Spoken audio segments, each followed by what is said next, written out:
Texas guys come from the South, the North, just from everywhere. And we kind of just take time and get a chance to know each other. Can you just speak about what you kind of learned? You know, you had a very long career. What you learned from the locker room and kind of how you'll miss that going forward?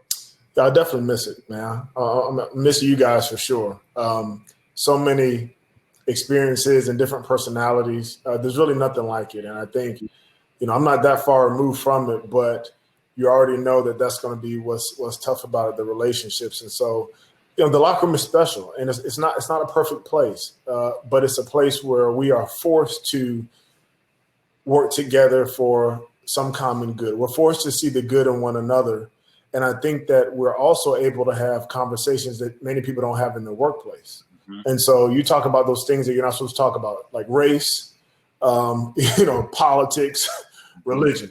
Those are three things that you're guaranteed to have an argument with somebody outside of the locker room. And you may have one in the locker room, but because you have a relationship with that person, you know them, you spent time with them, you know that although their background and their beliefs may be different, you know, at the end of the day, they have your best interests at heart, most of them.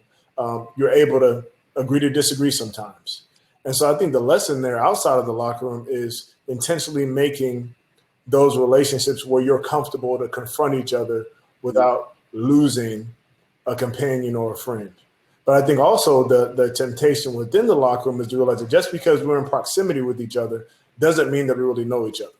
True. So we could be in the same locker room, and unless I intentionally have a conversation with you or seek to learn something about you, or seek to ask you, why did you tweet this? Or why do you think this is important? Or what do you think about this situation going on in America now? I will never know how you feel about it, even though I can literally be 1 foot away from you. So proximity doesn't mean that I know you, but what it does do is gives me a greater opportunity to get to know you. And I think that taking that idea out of the locker room into general society is something that is really important.